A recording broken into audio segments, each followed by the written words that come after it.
Hello everyone and welcome back. This is going to be another C++ tutorial for absolute beginners. I'd just like to start off really quick by reminding you that of my forum that I host. The link can be found right on my channel. It's onestopprogramming.com, which redirects to pcanswers.former.com. And here, I'd really love for people to start posting and developing a community so we can really develop a programming community with a wealth of knowledge. It will be really great resources to a lot of beginner programmers. So if as you learn things, as you have questions, if you could post your questions on the forum or in the comments, I'll answer them on both places, but just in the back of your minds, keep in mind that I'd really love to develop this forum.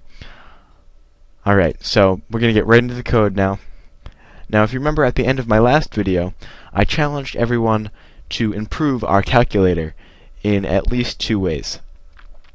So I'm just going to demo the first and probably the most obvious problem with our calculator. So it works fine as long as you select a number 1, 2, 3, or 4. If I hit negative 432 rather, it says you are dividing. I thought division only worked with number 4. That's odd. Now it turns out the way our code is written that it evaluates if choice is 1, add, choice is 2, subtract, if choice is 3, multiply, else divide. So if our choice isn't 1, 2, or 3, it's going to divide. Now there's a few ways to fix this, but I'm just going to add some really simple error checking, and we're going to go if choice equals 4, then we're going to do our division.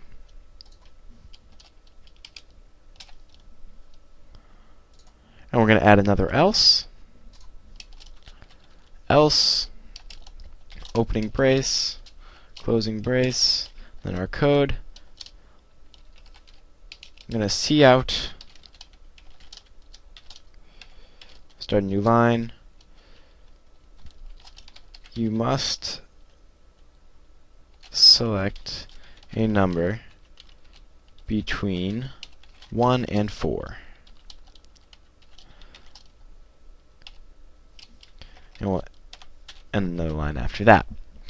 So now, if I choose anything other than 1, 2, 3, or 4, we're going to go into an else that is just going to simply print. You have to pick between 1 and 4, and then the program should just end. So I'm going to pick negative 5, and we get a nice little error message. You must select a number between 1 and 4. It looks nice, and we're going to hit any key to continue, and that's it. So nice error checking there. But there's also another problem with our division function. If we run it again, we choose 4, 52.1 divided by 0 is not 1 point infinity. It should be undefined. So we're going to add that function to our calculator right now. So before we call this cout, which prints the answer to the division function right here, we're going to just do an if evaluation of number 2. So we're going to say if number 2 equals 0, get our braces all set up. We're just going to say cout answer is undefined.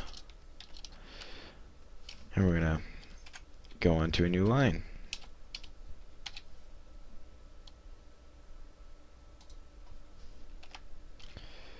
Whoops. Alright, so now we add our else statement.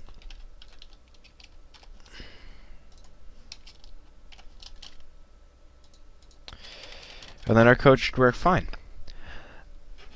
Now, something that the mistake I almost just made was I forgot to put the else in there. And what would happen in that case is if we divided by 0, this evaluation would be true, and it would print the answer as undefined. But then it would also print this. which would be our answer is 1.infinity crap. So potentially a good way to think of if statements in general is an if statement contains code that may or may not be run. So you could have a 5,000 line code and only 4 lines got run if everything was encased in an if statement. Now typically a program pretty much runs off of if statements. All input is at some point evaluated through an if statement in some way, shape, or form. It's just pretty much the primary way it's the only way really that a program can make decisions. So how they're set up, what code can be excluded, what code cannot be excluded is very important. So in general, if I said if this, do this, but then left this outside of the if statement, not in an else, I'd be saying if this condition exists, I want the program to do this. But no matter what, I always want it to do what's outside an if statement. So just a quick summary of how if statements can be thought of. So now we run our program. If we answer 4 and then 5 divided by 0, answer is undefined. Perfect, that's exactly what we wanted. Now we've created a calculator with basic error checking. So I'm only going to do one more thing in this video to keep it on the shorter side, and that is to dive right back into functions. Now, what if you wanted to have your functions defined or implemented after the main function? So you have your functions aren't all one line like ours, but they're 50, 40, 60 line functions that are making your program look like garbage up at the top. You're like, I just want to go to the main function. It should be at the top of the program. Well, there's actually a very easy way to do that, and that is declaring and implementing the functions in different places. If you remember, I kind of alluded to that when I first talked about functions. So to do that is really, really simple. We're just going to copy this first line of the addition function, and we're going to put a semicolon after it. And we're just going to repeat that step for all of our functions that we want to declare. So this is the declaration of the functions up here. So just grab our division function. So right now, what we're telling the compiler when it runs this line is we've created, or there will be an addition function implemented later in the code with these parameters at float num1 and float num2. And then the semicolon says, alright, that's it, move on to the next line. And then we do the same thing with subtraction, multiplication, and division. So now if we take all of the implementation of all of our functions and we move it after our main function, after this last closing brace down here,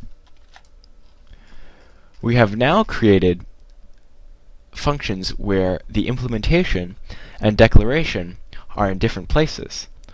Also, the implementation of the function rather is after the main function, not before. So to run through step by step, it's the compiler saying, okay, addition function, it exists, I'll expect it later.